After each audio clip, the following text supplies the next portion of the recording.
Saturday morning. Hope you're having a great weekend. Welcome in. Prep Football Talk presented by Freeman Webb. We are at the iconic Roy's Meat Service in East Nashville. Coach Bubba Spears, Greg Pogue, Christian Skelton. We are on 102. We got to sit up straight in our chair. We are on 102.5, The Game. A lot of, the Preds have a game this afternoon. Vanderbilt, Texas, that broadcast with Andrew and the crew are going to start at about 9:30. We're running a little bit late, but we were going to run a little bit late anyway because our one-on-one guest, we do this. We're on 94.9 every Saturday morning from 9 to 11 here at Roy's Meat Service. All this presented by Freeman Webb.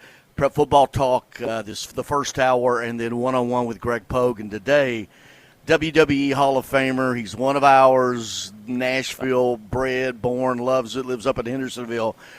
A legend, Jeff Jarrett. Definitely a legend. Is going to stop by and hang out with us. And so we were going to go to 11:15 anyway because he had a commitment up in Gallatin that he's going to get to us. So how you doing, man? Hanging in there, brother. It was a good night Thursday night. Most of your high school, half of them just about played Thursday night because of Halloween or the Thursday night game that the TSSAA asked them to do. And then last night they finished up. But everything's new now. It was a sad night Thursday and Friday in a sense, and we talked about this. Big Joe talks about it all the time. There were some people that put on that uniform for the last time, and that's the toughest thing for a kid.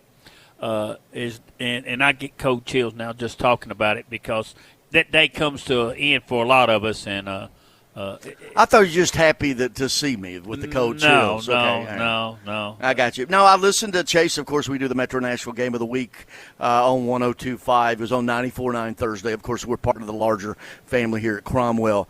And, East Robertson and East Nashville for the region championship.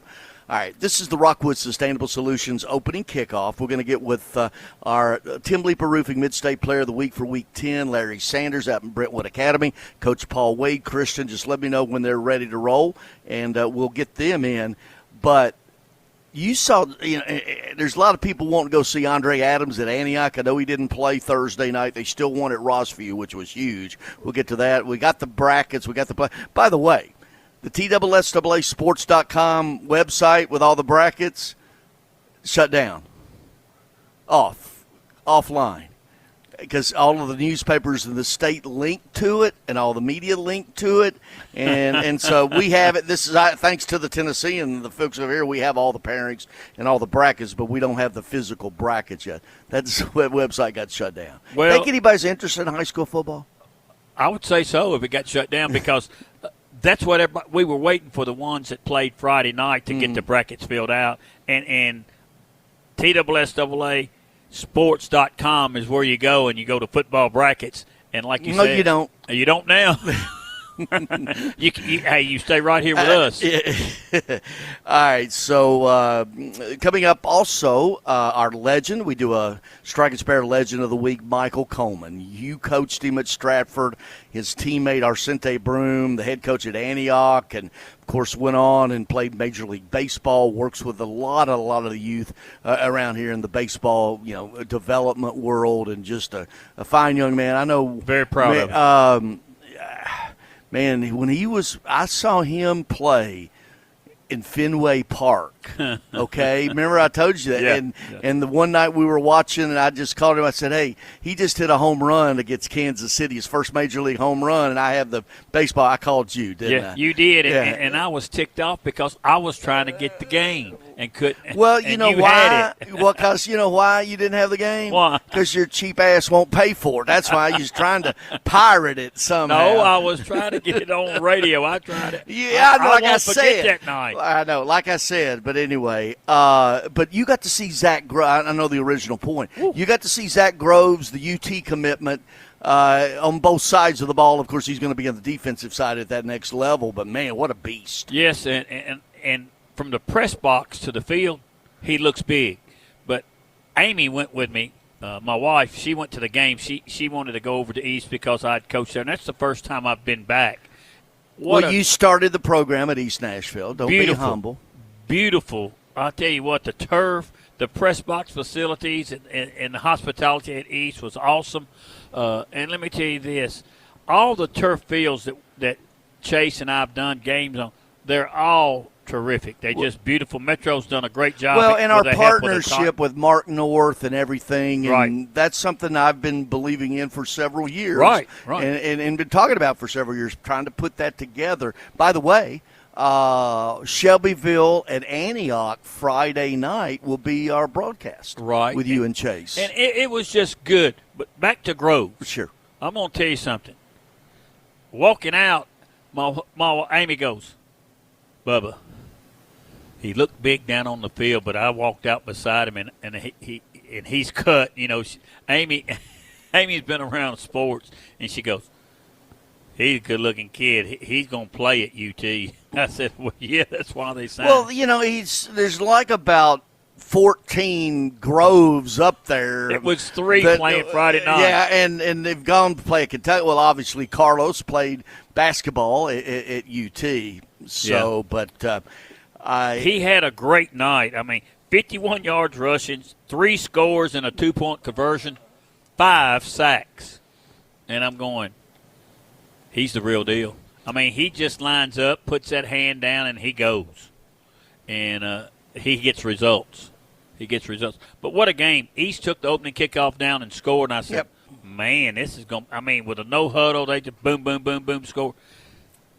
Well, let's do this. Hey, Christian, if you could talk to me about our guest. I'm not getting any return from you. I got them both ready. Okay. Well, thank you there. All right. Hey, Brentwood Academy. Larry Sanders, running back, had another big night last night, of course, with the win over Lipscomb. And Coach Paul Wade out at Brentwood Academy, they didn't lose in the regular season. That would be undefeated. Coach, how you doing? Good morning. Good morning, guys. Thanks for having us. And I know if you say 10-0 doesn't mean anything, it's a new season, we're going to hang up on you. No cliches this morning. But, hey, well, you got to this point, right? That's right. And that was something we talked about all year long. We kind of break the season up into 3 seasons. We talk about games 1 through 5, games 6 through 10, and then the playoffs. And the goal is not to be region champs. The goal is to get to the playoffs and to be healthy and to be as highly seeded as we can to give this thing a shot. And we did that. Coach, it's Bubba Spears. Congratulations on your undefeated season. But, Coach, did you think when you took this job you would turn the program around as quick as you have?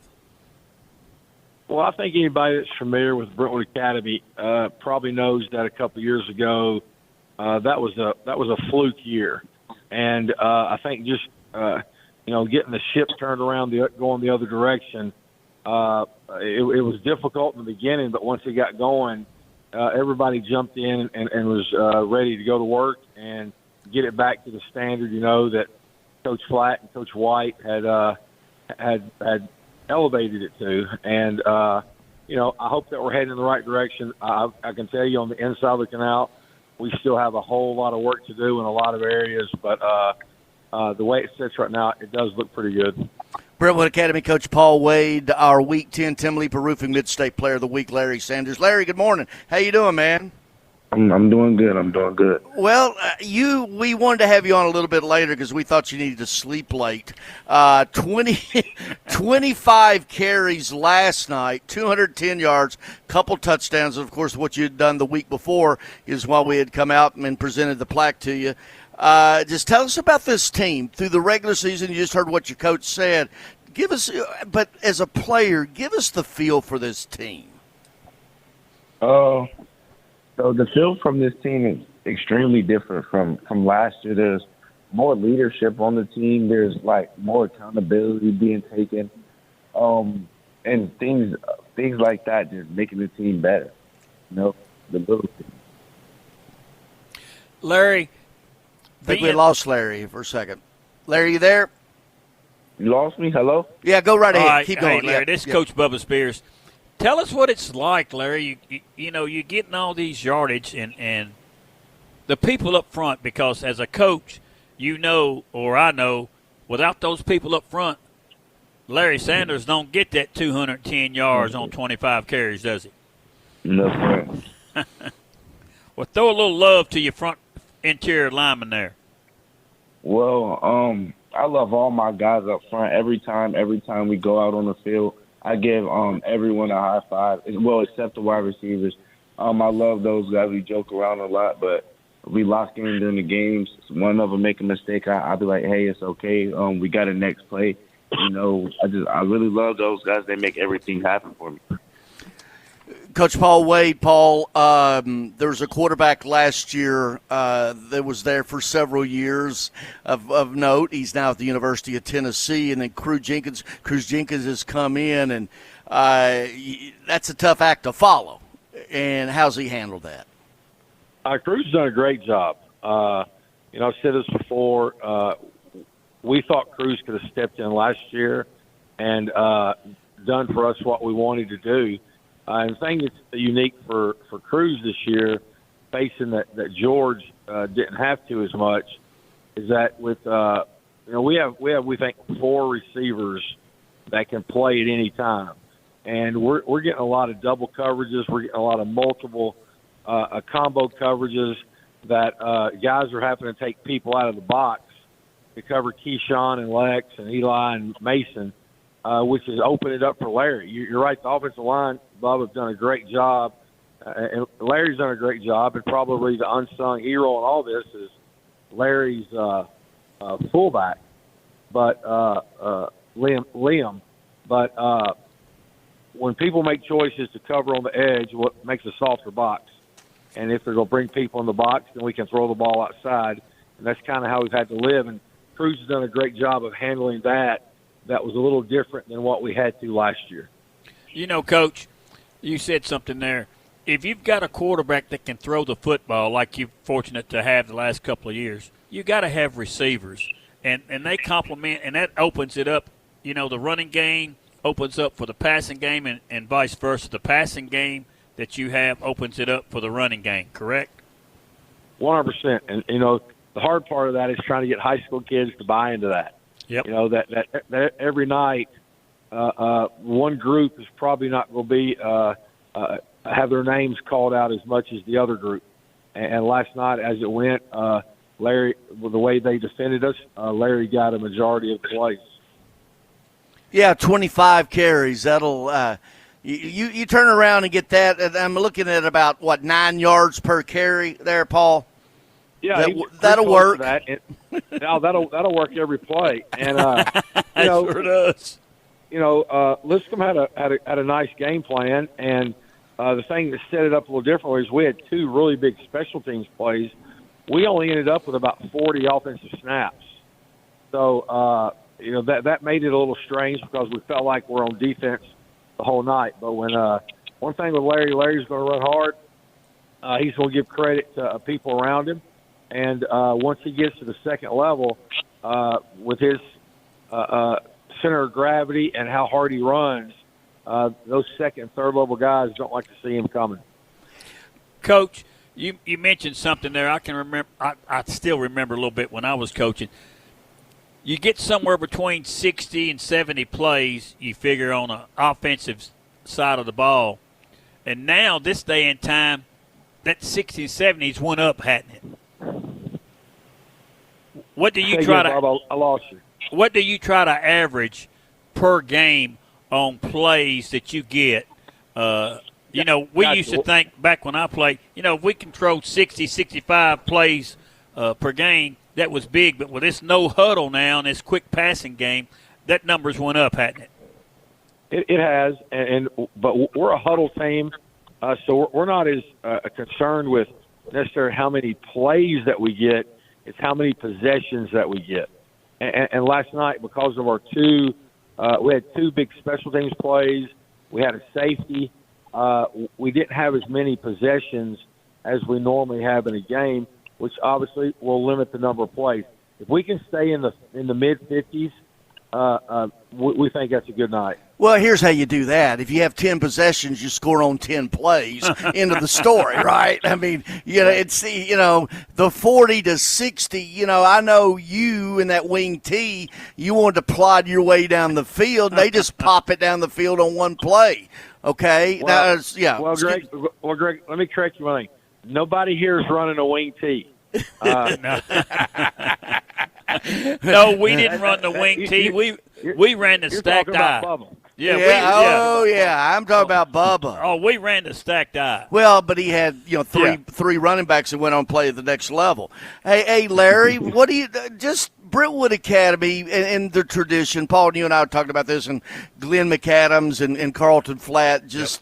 That was, in my mind, the best rivalry in Nashville high school football for many, many years. Now, Metro had theirs before, whatever, okay? But for you, Larry, do you realize the tradition of that game last night? Well, I really did. I really wasn't into the BA thing because I didn't. Freshman year, I was really supposed to go to Father Ryan, but my sophomore years when I heard that, this has always been a tradition game. This is like a rivalry back in the day. So every time I play them, I just try to play my best for the alumni that were before me. Yeah, and there's a few of those. Yeah. And Paul, we talked about it. That rivalry was. It was heated. It was heated. There you go, heated. That's the word. Well, I don't know if that's a pun or not because last night it got very heated, unfortunately, for both sides. There was around 27 penalties. Woo. There was some heated conversations after the game, but it's just it's what makes for a good Friday night. It probably got a little too much last night just because of the situation, but emotions were high. It was a tight game. Lipscomb played very well. We probably didn't play at our best, but we still won, and that's something we can take away from them. All right, you got a week off. I know I was going to say enjoy it, and I go, well, that's not going to happen. No. It's work. It's back to work. No. Hey, thanks, Paul. Thanks, Larry. Congratulations on the undefeated regular season. Yes, sir. All right. Thanks, see you, guys. Paul. All right. Thanks, Coach and Larry, and good luck to you. Yeah, the Brentwood Academy, what was 2 years ago, went 1-9. 1-9. Yeah. That I can remember. That is the aberration of aberrations. I still remember the text that I sent Paul. I said, Paul, not only did they hit a home run in the higher, they hit a grand slam. Of course, was at Innsworth and now in DCA and now at Brentwood Academy. All right, we'll take a break. We're running a little bit of behind. Not behind. It's scheduled mayhem is what it is. So experience picked up, baby. Well, we got the brackets. We're going to get to those. Craig Ladd's going to join us. We're going to look at what's coming up. And also Jeff Jarrett's going to be here from about 10:15 to about 11:15 for the one-on-one show. I'm glad I was able to get him for you. Yeah, well, I'm glad you did. I'll have body slam you. All right, we'll take a break. Our Legend of the Week presented by Strike and Spare, Michael Coleman, right here on 102.5 The Game. And I see you still have your Halloween costume on. You're masquerading as a Hall of Fame football coach. No. That'd be a masquerade. Coach Bubba Spears, Greg Pogue, Prep Football Talk presented by Freeman Webb. We are at Roy's Meat Service in East Nashville over on 102.5 this morning. We got to sit up straight in our chairs. And, of course, we're always on 94.9, 101 with Greg Pogue. It's coming up from about 10:15 to 11:15 with Jeff Jarrett, the WWE Hall of Famer. Good dude, on top of everything else. Michael Coleman, first time I ever saw Michael Coleman, he was in your backfield with Arcente Broom, now the coach over at Antioch, and that crew over there, and went on, played Major League Baseball. Did that instead of going to Alabama and football with that. And Michael, what are you doing, man? Man, I am just taking life as it comes. Good morning, guys. You staying busy. Don't be telling no story. That I am. That I am. I'm grateful to be busy. Well, let's just don't bury the lead then. What are you doing? I own M3 baseball training facility. 2 weeks ago Friday, we hit 19 years of service in the public and tons and tons of kids that have come to those doors. Why? It's I've been fortunate enough to come where I came from and make it to where I made, coming out of East Nashville, not having a whole lot, being raised by my grandmother, and luckily to run across coaches like Bubba and other people. I've been very grateful, and I've been able to give back to kids that have come through those doors at M3 to teach them the game of baseball and a lot of my softball players. You know, Michael, if it's one thing that I tell people is something that you just said. You, Ron Mercer, and Dante Jones, I tell people this story all the time. 3 people, 2 of the 3 went to Stratford. The third one should have been there because we had the brother and sister. But anyway, y'all grew up about a mile from one another, if that, and all 3 of you ended up playing professional sports, you in baseball, the other 2 in basketball, and ended up in Boston for your first professional contract. And you couldn't have drawn that up any That's better. right. And we wouldn't have thought that at the time, but as I tell people about Michael Coleman or Sente Broom, Michael Coleman is the only player in my 40 years that I coached that could have played professional baseball and professional football. And that's because of your work. Now, you didn't have that great work ethic at first, but, boy, you picked it up. I did not. I will agree with you. I did not. You own up to that, and I tell you what, I'm not proud of you because you played pro baseball. I'm proud of you because you didn't forget where you come from, and you're helping the kids, and they need that. And I will never forget where I came from. And here soon I'll be telling my story for the public and for the world, at least the Nashville world, and on the outskirts to know exactly what I went through. I think a lot of them only see that this kid came from Nashville and he made it to the big league, so they don't understand what I went through to get to that level. It was very trying times in my teens, going through middle school, leaving VGA in the 9th grade, coming back to Stratford, having to set out a year. There was a lot that went on, and I've had people in my corner from the Mike Barnes to the Mark Lambert that took me in as a youngster and helped show me the way when I was going through some trying times growing up. Prep Football Talk presented by Freeman Webb, our striking spare legend of the week, Michael Coleman. We're over in East Nashville at Roy's Meat Service right now, by the way.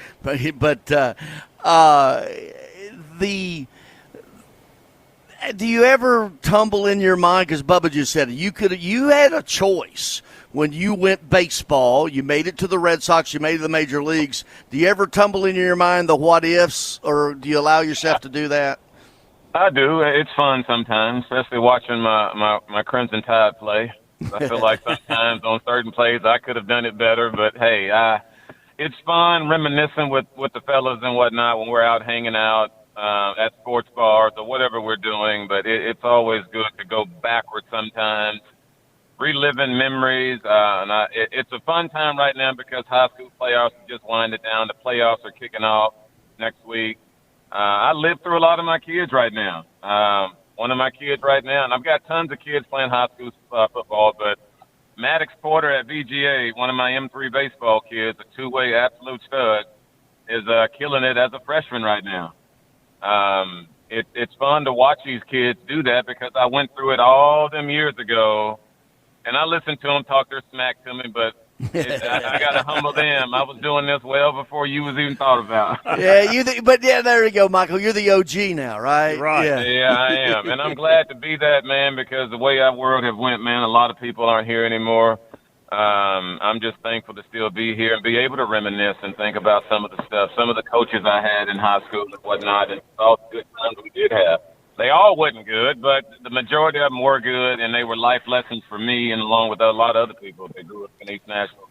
One of the things, Michael, that you said, when you and the guys get together, you, Arcente, Gregory Young, Romy Reed, Jesse Woodard, all of you, and it's a great thing, and I'll bug y'all, hey, you forget the coach's number. You don't ever call the coach and say, hey, Coach, we're going so-and-so. Well, he's the OG. You're the ROG, real old guy. Yeah. Coach is the AARP.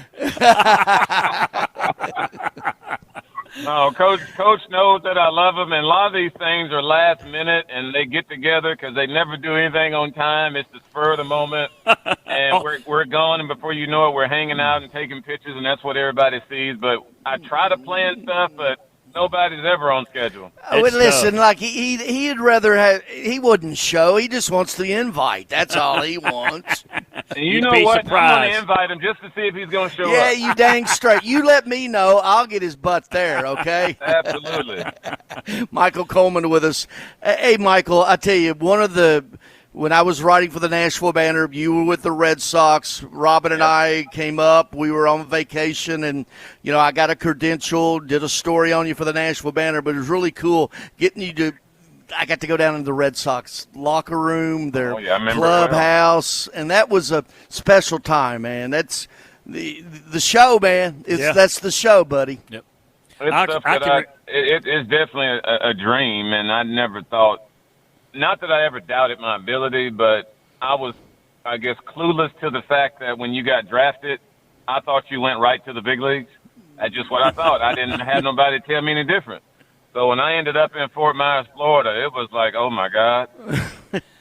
It was tough on him. That whole minor league thing, it took off. It was tough. First time I failed at anything, and I was ready to quit, and I was ready to go to Bama.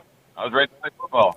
Yeah, they still wanted you. They did. They were going to give me another opportunity to do it, even though they were absolutely pissed when I decided to go that route in the first place. You don't have to tell me. I was sitting at Dreamland with Coach Stallings.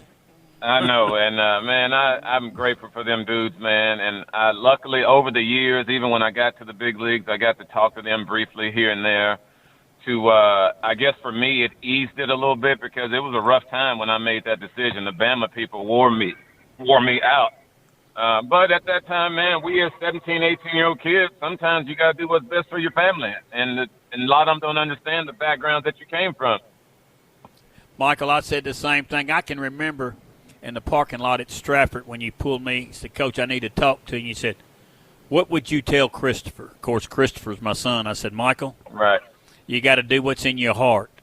And I think now, no matter what, and like I told you then, you just make the decision, don't look back and go with it.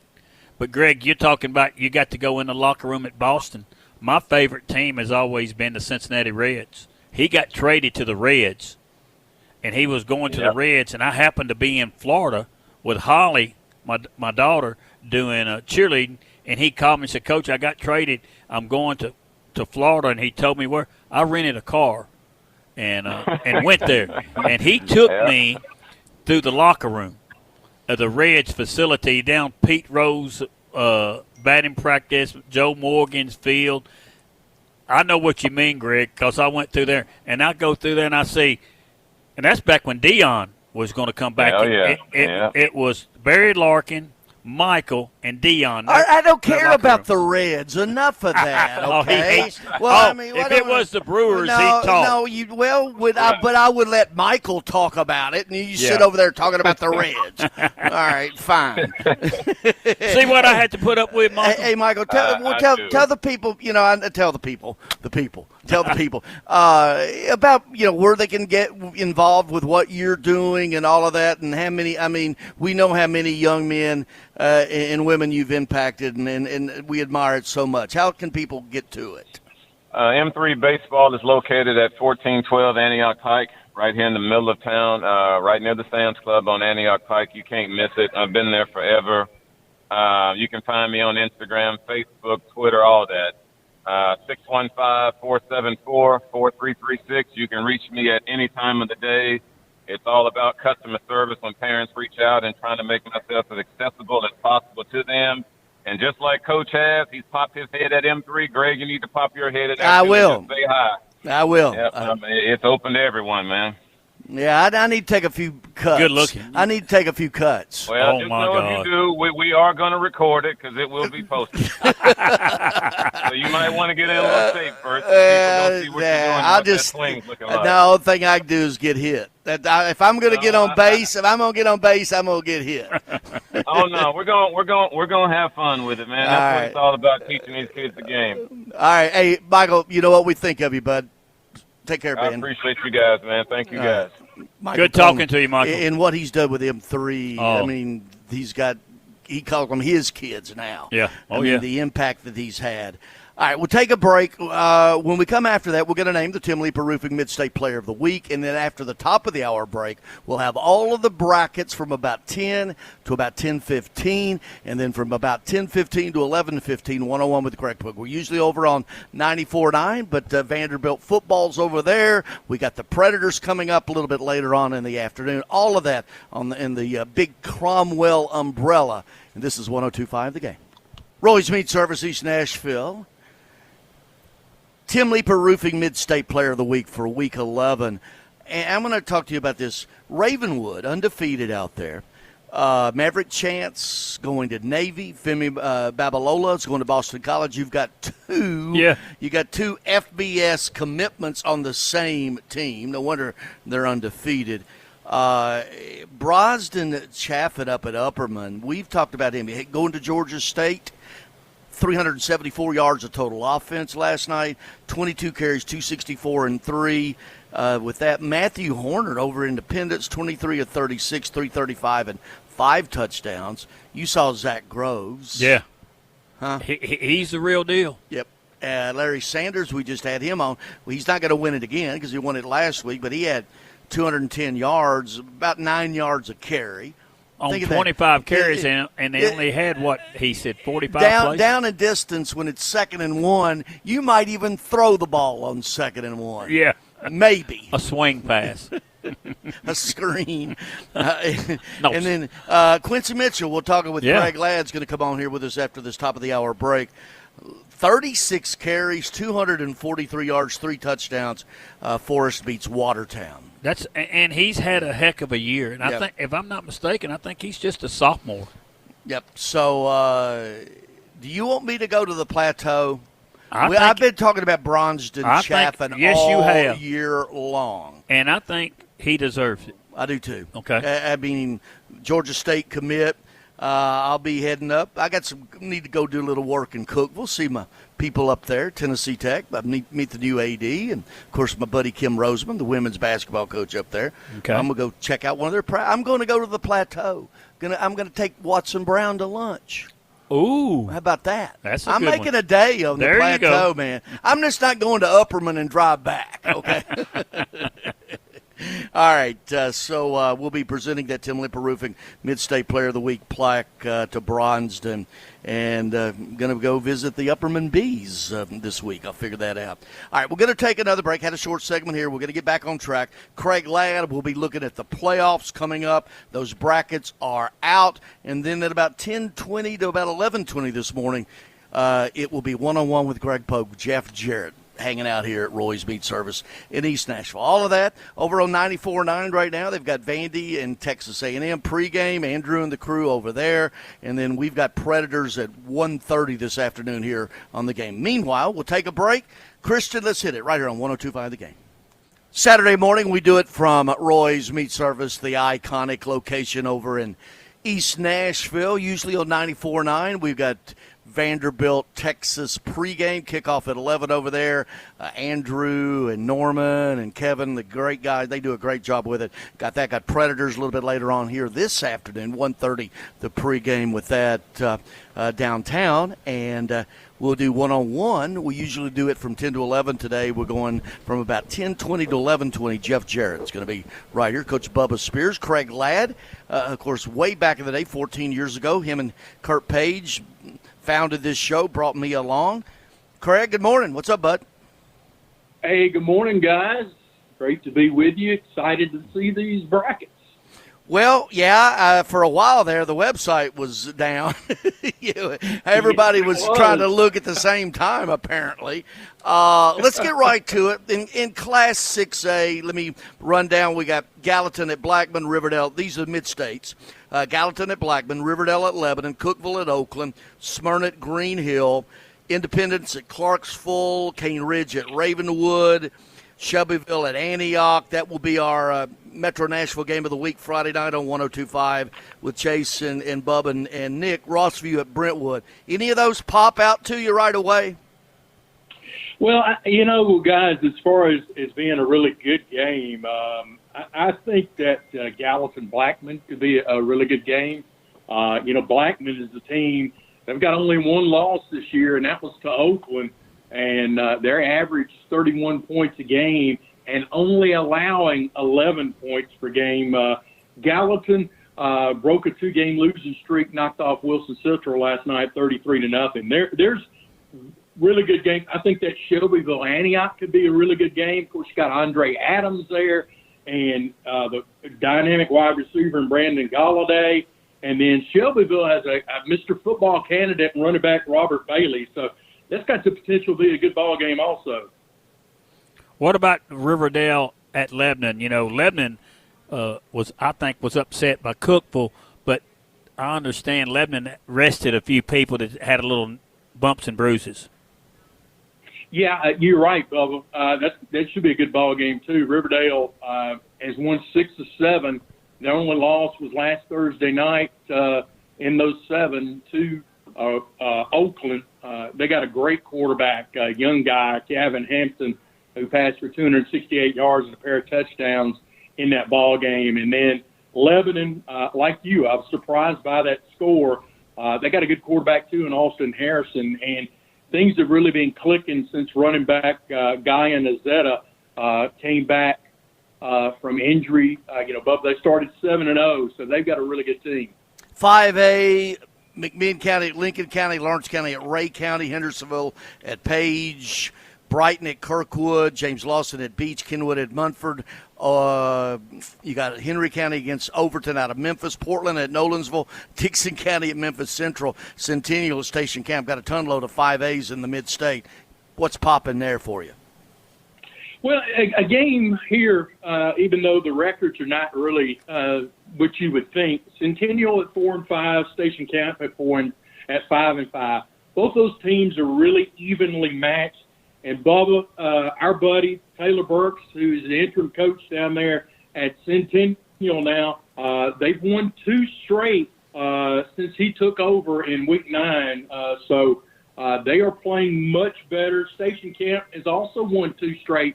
So as far as just being an even matchup, I think that's the top one in 5A. 4A, Signal Mountain at Upperman. The Bees, Bronston Chaffin, our Midstate Player of the Week by Tim Leeper Roofing. I'll be heading up to the Plateau this week, coming to week. Liberty Creek at Marshall County. Battle Creek, is this their first year, I think, of TSSAA, and they're in the playoffs at Pearl Cone, White House at Spring Hill, and Creekwood at Springfield in 4A. Yeah, another game that the records are not indicative. White House at 4-6, Spring Hill at 4-5. Spring Hill, this is their first playoff appearance since 2020, and they're looking for their first playoff win since 2016. So it's been a while for the Raiders, but they're back in the playoffs, finished second in that region behind Marshall County. And, of course, Pearl Cone, if you want to talk about a team that has won 6 straight, 3 of those have been shut out. And you mentioned, Greg, Battle Creek, their first year in existence. Probably when the reclassifications come along, they'll probably bump up to 6A because of the growth down there in Murray County and Spring Hill area, Thompson Station area. Crazy. So congratulations to them. Yeah, I always thought Battle Creek was in Michigan. I missed something. Yeah, Battle Creek does not have a senior because they just add in a class each year. So, and I think they only have like 6 juniors that play. Man, what else? Tough. What else is standing out? We're going to get to a break here in a minute. Let you go. Anything in the Division Twos? I know all the big ones have byes. Yeah, you're right, Greg. In Division Two, really the games. Division Two AAA. This is the game. CPA and Lipscomb. You think this is a first round game? The tradition of both those schools. And CPA comes in at 2-8. Lipscomb Academy comes at 3-7. You have to scratch your eyes to make sure that you're reading that right. I was thinking to say the same thing, Chris. Especially CPA, right? Yeah. But of course absolutely. They moved up to AAA. Yeah, and guys, in Division Two AA, everybody's playing. And the team you got to look at is BGA. Man, Cade Marable, 41 touchdown passes this year, guys. 2,706 yards passing, only 3 interceptions. That's a Bubba Spears coaching career. numbers. That's career numbers right 41 career, touchdowns. right. In 10 games about now. That dynamic freshman, Maddox Porter, man. 57 receptions, 1,113 yards, 21 touchdowns this year. All right, Craig, thank you. We're going to take a break. Appreciate it. You will be hosting here next Saturday morning. I'll be off doing TSU radio. So thank you, Craig. Appreciate you, buddy. Thanks, guys. All right. See you next Saturday. All right, we're in the books for this one. We'll do that. Coming up next, 101 with Greg Pogue, presented by Freeman Webb Roy's Meat Service. He's a Hall of Famer. He should be in the Good Pasture Hall of Fame. I will find out if that's where he is. Jeff Jarrett coming up next. I was going to bring that up.